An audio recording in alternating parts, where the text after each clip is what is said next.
Hey, what's up everybody? It's Jonathan Budd, and I'm so excited to share this video with you guys.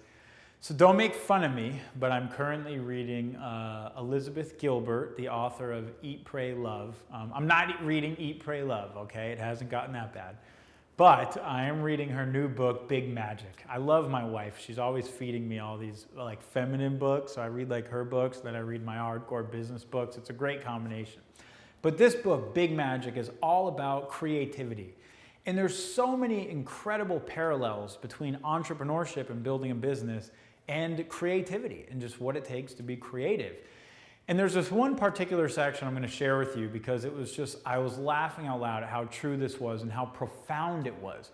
In this section of the book, Elizabeth is talking about an ex-roommate that she had who was this artist, and he was always complaining about sort of how hard the art was and, you know, that it was so hard to be a writer and, you know, that it almost like wasn't fair that it was hard to be a writer and that maybe he should go do this thing or maybe he should go do that thing. And, you know, she kind of had this line, and pardon my French a little bit, but it's a really great line. And it was called, well, what's your favorite flavor of shit sandwich? And he was like, what do you mean? What's my favorite flavor of shit sandwich? And here's what she meant by that. Every single thing you choose in life, every business you start, every vocation that you create, there's difficult things about everything. And what she was saying was that this young, aspiring writer had this fantasy notion that, you know, it should just be easy and he should never get rejected and everything should just kind of come to him. This very sort of arrogant mentality, really. And the point that she was making is that actually, you know, every single thing that we do that's worthwhile in life has difficulty. There's no path in life that's really worthwhile where we're really creating something amazing or building our own business that is just jumping from one bright moment to another bright moment to another bright moment to another bright moment. That doesn't exist. That path doesn't exist. It's not just rosy moments 24/7. So the point she was trying to make is, you know, you have to pick your favorite flavor of S sandwich, right? There's a little bit of S sandwich in every single path that you choose. It's just inherent in the game.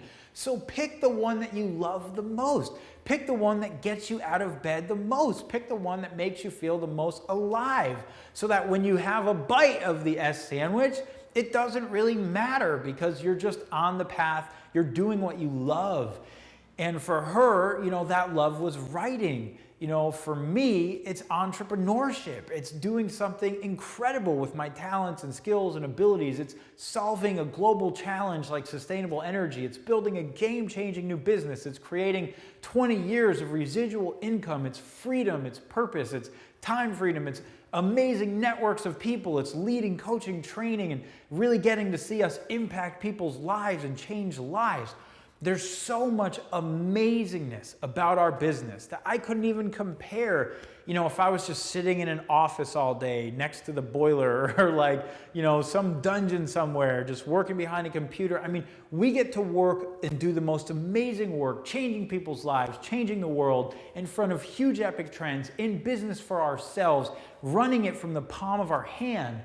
My goodness, ladies and gentlemen, this is what life is about. So the next time that you might have a, you know, fantasy notion that there should be no difficulty on your path in entrepreneurship, that, you know, you should never have to be frustrated. This notion that we should never have to be frustrated, what arrogance. What arrogance that we should never be frustrated, like somehow the world or the universe owes us something, that we should never be inconvenienced or never frustrated. It's really silly. And I encourage you to pick up a copy of Big Magic, Elizabeth's book, if you're into creativity and everything. It was really an amazing, amazing read. So many parallels. But remember the S sandwich analogy, my friends. The next time you find yourself possibly, you know, going on some fantasy about why things should be different or you know, being frustrated at being frustrated, which is one of the most pointless things, there's S sandwich in every single path we choose.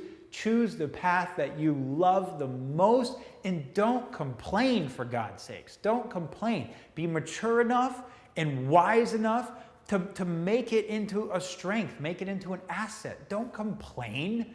It's part of what's going to make you stronger. It's part of the path. It's part of this thing that you love. It's inherent in the whole thing. Embrace it. Love it. Transform it into something that allows you to be more creative and grow bigger and do more and be more and have more than you've ever had before. Talk to you later.